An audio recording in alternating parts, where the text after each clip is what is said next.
پیارے بچوں السلام علیکم۔ پیارے بچوں، آپ نے قاعدے کے جو قوانین تھے تجوید کے علاوہ وہ تو سارے پڑھ لیے۔ اب پورے قاعدے اور قرآن کا سب سے اہم سبق جس کو آپ کو بھی اور مجھے بھی بلکہ ہر ایک مسلمان جس نے قرآن پڑھا ہے اس کے لیے یہ تختی یہ چیزیں پڑھنا لازمی ہے۔ سمجھ آ گئی؟ آج کا جو سبق ہے سب اسباق میں سب سے اہم سبق ہے، سب سبقوں میں اہم سبق ہے۔ وہ سبق ہے وقف کا۔ وقف کسے کہتے ہیں؟ کسی لفظ کے آخری حرف پر سانس توڑ کر رک جانے کو، ٹھہر جانے کو وقف کہتے ہیں۔ کسی لفظ کے آخری حرف پر سانس توڑ کر ٹھہر جانے کو وقف کہتے ہیں۔ اور جیسے الحمدللہ رب العالمین الرحمن الرحیم مالک یوم الدین، جیسے میں یہاں رکا ہوں، اس رکنے کو کیا کہتے ہیں؟ وقف۔ اس کو کیا کہتے ہیں؟ وقف کہتے ہیں۔ اس کو کیا کہتے ہیں؟ اس کو کیا کہتے ہیں؟ کسی لفظ کے آخری حرف پر سانس توڑ کر ٹھہر جانے کو وقف کہتے ہیں۔ کسی لفظ کے آخری حرف پر سانس توڑ کر ٹھہر جانے کو وقف کہتے ہیں۔ تو آپ بھی جیسے قرآن مجید پڑھتے جا رہے ہوں اور پڑھتے پڑھتے کہیں آپ کا سانس ٹوٹنے لگ جائے، وہ وہاں چہ جائے کہ اس کے اوپر نقطہ یا آیت نمبر لکھا ہوا ہو یا نہ لکھا ہوا ہو، درمیان آیت میں اگر آپ نے وقف کرنا ہے تو آپ کو ان چیزوں کی ضرورت ہے۔ سمجھ آ گئی؟ تو اس لیے آپ کا یہ سب سے اہم سبق ہے۔ آج کے اس سبق کے پڑھانے کے بعد آئندہ سے آپ کا جو سبق ہوگا وہ اس پر توجہ دی جائے گی کہ آپ نے جہاں وقف کیا ہے ان قوانین کے مطابق وقف کیا بھی ہے کہ نہیں کیا۔ سمجھ آ گئی؟ آپ کا وقف ان قوانین کے علاوہ ہوگا تو پھر انشاءاللہ ثم انشاءاللہ پھر ضرب یضرب والی مثال وہاں قائم ہو جائے گی۔ ضرب یضرب کیا معنی ہوتا ہے؟ مارنا۔ سمجھ آئیے؟ ہاں، مار کٹائی پھر کیا ہو جائے گی؟ شروع ہو جائے گی۔ پھر بعد میں یہ نہ کہنا کہ آپ لوگوں نے یہ تو تختی یاد نہیں کی تھی یا سمجھی نہیں تھی، آپ کو سمجھ نہیں آئی۔ سمجھ آ گئی؟ یہ سارے قاعدے اور قوانین جو ہیں وقت کے وہ سارے کے سارے میں نے یہاں لکھ دیے ہیں، وہ سارے کے سارے میں نے یہاں لکھ دیے ہیں تاکہ آپ لوگوں کو کیا ہو جائے؟ سمجھ آ جائے۔ آپ لوگوں کو کیا آ جائے؟ اس کے نیچے میں نے مثال دینے کے لیے خالی جگہ چھوڑ دی۔ سمجھ آ گئی؟ اب دیکھو، سب سے پہلا قانون، سب سے پہلے یہ سمجھیں کہ وقف ہوتا کیا ہے۔ کسی لفظ کے آخری حرف پر سانس توڑ کر ٹھہر جانے کو کیا کہتے ہیں؟ کسی لفظ کے آخری حرف پر سانس توڑ کر ٹھہر جانے کو وقف کہتے ہیں۔ جیسے میں نے آپ کو مثال دی ہے، اِنَّا أَنزَلْنَاهُ فِي لَيْلَةِ الْقَدْرِ، قدر، یہاں سانس توڑ کر میں رک گیا۔ وَالتِّينِ وَالزَّيْتُونِ وَطُورِ سِينِينَ وَهَذَا الْبَلَدِ الْأَمِينِ، یہاں رک گیا۔ اس رکنے کو کیا کہتے ہیں؟ وقف کہتے ہیں۔ اس رکنے کو کیا کہتے ہیں؟ سب سے پہلا قاعدہ، کسی لفظ کے آخری حرف پر زبر، زیر، پیش، دو زیر، دو پیش ہوں تو حالت وقت میں انہیں کیا کریں گے؟ ساکن کر دیں۔ حالت وقت میں کیا کر دیں گے؟ ساکن کسے کہتے ہیں؟ یہ چیز آپ لوگ پڑھ چکے ہیں، آپ میں سے کوئی بتا سکتا ہے؟ ہاں بھی عادل، ساکن حرف کسے کہتے ہیں؟ جو حرف نہ پڑھا جا رہا ہو لیکن اس کی حرکت ساکن حرف کسے کہتے ہیں؟ اسد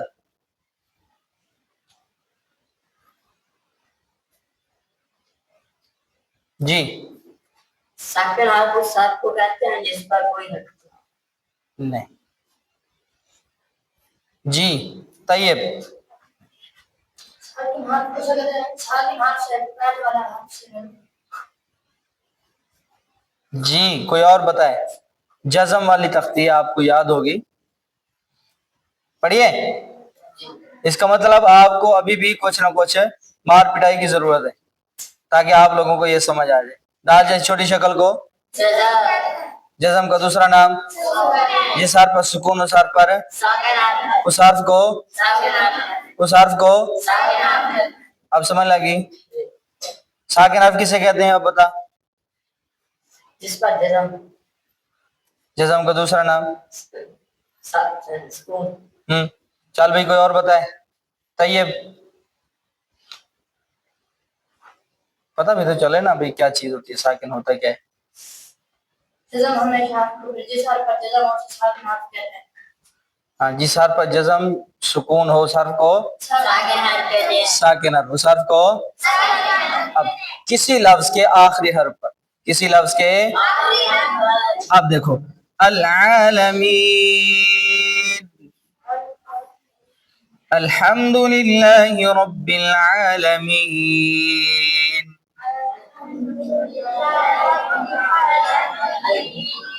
यहाँ क्या था? अल-आलमीन, क्या था? क्या था? आलमीन, अल्हम्दुलिल्लाहि रब्बिल आलमीन अर्रहमानिर रहीम, अल-आलमीन। अब इस लफ्ज के आखिरी हर्फ क्या है? जबर। अभी आपने कायदा पढ़ा है किसी लफ्ज के आखिरी हर्फ पर जबर जेर पेश, दो जेर या दो पेश वाले वक्त उसको क्या कर देते हैं? साकिन कर देते हैं। हालत वक्त में उसको क्या कर देते हैं? साकिन। अब जब यहाँ वक्त करेंगे तो इसको क्या कर देंगे? नून को साकिन कर देंगे। जबर की मिसाल आ गई आपके सामने, आ गई आपके सामने जबर की मिसाल। अच्छा, उसके बाद है बाज़ी, लफ्ज है बाज़ी, बाज़ी वक़फ़न बाज़। अब जेर है, हालत वक्त में इसको क्या कर देंगे? साकिन। ये जबर की मिसाल एक आ गई। दो नंबर जेर की मिसाल आ गई, हालत वक्त में क्या कर देंगे? चलो अब इसको भी रहने देते हैं, इसके ऊपर निशान लगा देते हैं ताकि इसकी मिसाल समझ आ जाए आपको। इसके ऊपर जबर भी लगा देते हैं, इसके ऊपर ये लगा देते ताकि आपको पता चल जाए कि ये इस चीज की मिसाल है। समझ आ गई? उसके बाद पेश, जबर जेर पेश हो तो हालत वक्त में क्या कर देते हैं? साकिन। जैसे यअलमु, यअलमु, यअलमु। अब पेश की मिसाल है, हालत वक्त में क्या कर देंगे? साकिन। पेश को हटा के ऊपर जज़म लगा दें, यअलम वक़फ़न ब्रेक, वक़फ़न ब्रेक। जी, यअलमु वक़फ़न यअलम। अब पेश को खत्म करके जज़म लगा दिया। समझ आ गई? किसी लफ्ज के आखिरी हर्फ पर पेश होता है जब उसको साकिन कर देते हैं, ये भी समझ चल गई। अच्छा, उसके बाद सिद्क़िन। अभी आपने पढ़ा दो जेर या दो पेश हो, दो जेर हो तो दो जेर की मिसाल है सिद्क़िन वक़फ़न सिद्क़। अब दो जेर की मिसाल आपके सामने आ गई। उसके बाद अजरुन वक़फ़न अजर, जज़म लगा दी, वक़फ़न अजर, वक़फ़न अजर। उसके बाद दो जबर वाली तनवीन को अलिफ मद्दा या खड़ा जबर से बदल देंगे। समझ आई? उसके बाद दूसरा कायदा यह है कि किसी लफ्ज के आखिरी हर्फ पर दो जबर वाली तनवीन हो, क्या हो? हालत वक्त में उसको अलिफ मद्दा या खड़ा जबर से बदल देंगे, अलिफ मद्दा या खड़ा जबर से बदल देंगे। अब देखो हमजा जबर अ, बा जबर बा, दाल दो जबर दन, अबदन। अब दो जबर वाली मिसाल है, समझ आ गई?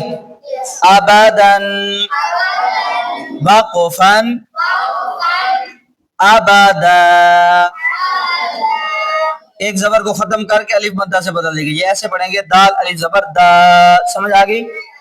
कहीं भी आप, अच्छा आपके आसानी के लिए एक और बात बता दूं, दो जबर वाली तनवीन के साथ कहीं अलिफ और कहीं या लिखा होता है।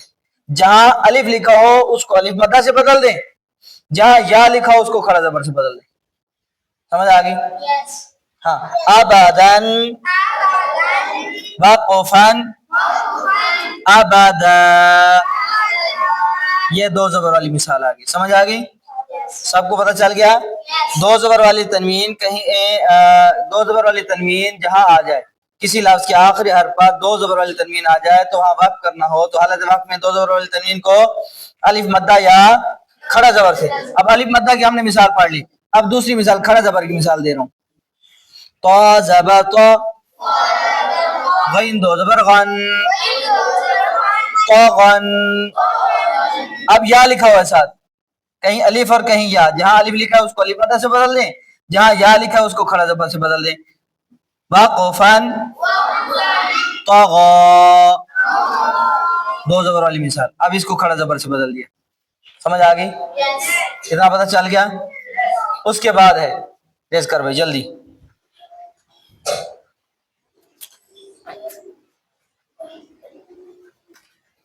नीचे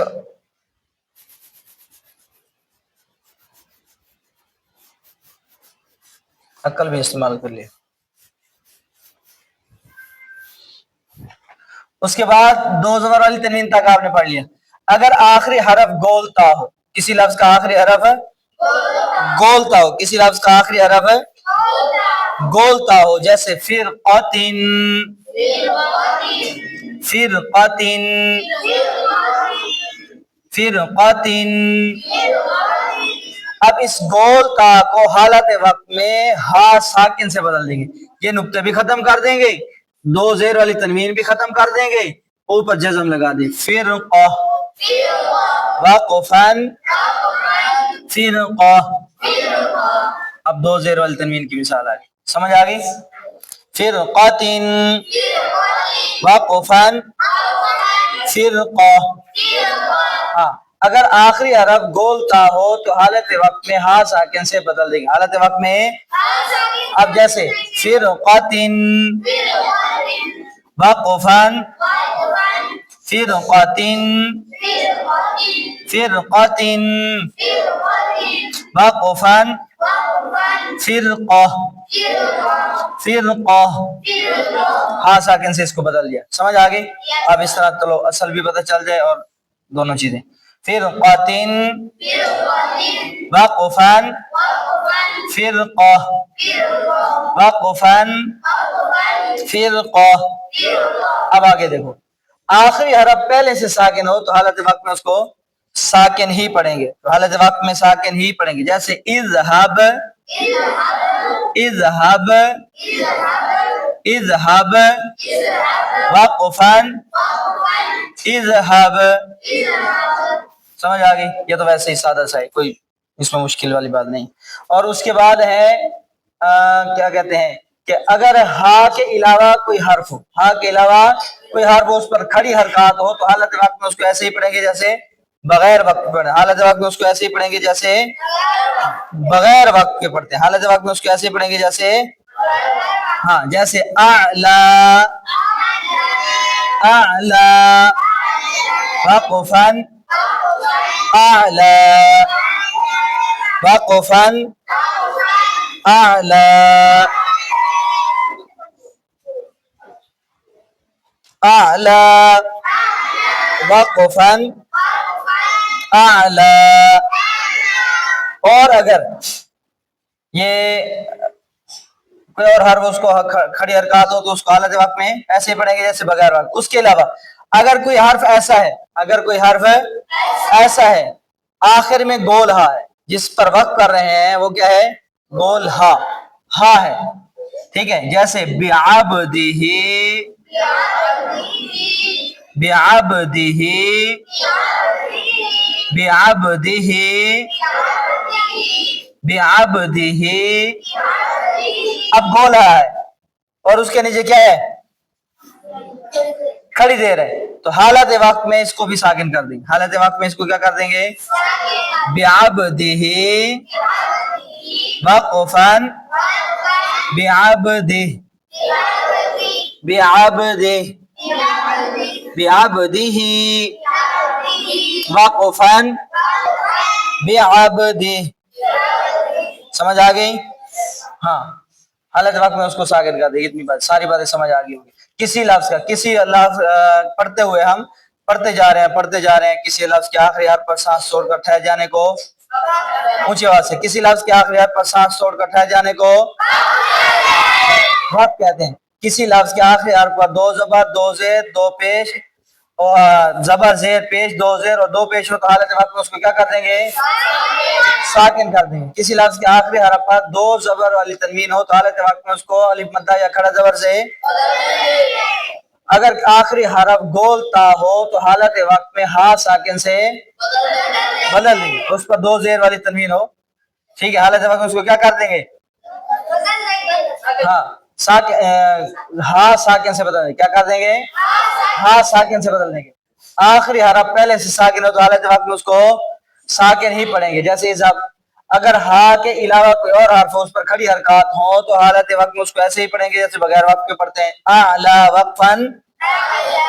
اور اگر آخری حرف گول ہا ہے، آخری حرف گول ہا ہے اور اس کے نیچے زیر ہے یا الٹا پیش ہے، اس کے نیچے زیر ہے یا الٹا پیش ہے تو حالت وقت میں اس کو ساکن کر دیں گے. جیسے معاہ بعبدہ وقفن، بعبدہ وقفن، معاہ وقفن، معاہ. سمجھ آ گئی؟ ہم نے کیا کر دیا؟ ہاں وقت میں کیا کر دیا؟ ساکن کر دیا. کیا کر دیا ہے؟ ساکن کر دیا. کسی لفظ کا آخری حرف جس پر ہم نے سانس چھوڑ کر ٹھہرنا ہے وہ آخری حرف ہا ہے اور اس کے نیچے کھڑی زیر یا الٹا پیش ہے تو حالت وقت میں اس کو کیا کریں گے؟ ساکن کر دیں گے. حالت وقت میں اس کو کیا کر دیں گے؟ ساکن کر دیں گے. اتنا پتہ چل گیا ہے؟ اب آئندہ سے یوں نہیں پڑھنا الحمدللہ رب العالمین الرحمن الرحیم، یوں نہیں پڑھنا. وقت بھی کر رہے ہیں اور حرکت بھی پڑھ رہے ہیں. ان قانونوں کو دیکھ کر آئندہ سے سبق سنانا ہے. کیسے پڑھنا ہے؟ الحمدللہ رب العالمین، مین نون ساکن ہو گئی. الرحمن الرحیم، میم ساکن. مالک یوم الدین، ایاک نعبد و ایاک نستعین، اهدنا الصراط المستقیم صراط الذین انعمت علیہم، انعمت علیہم. اب درمیان میں بھی مثال دے رہا ہوں، صراط الذین انعمت علیہم، صراط الذین، صراط الذین.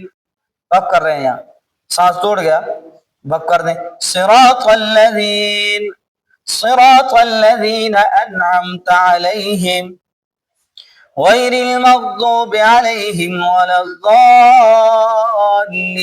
آگے چلے جائیں.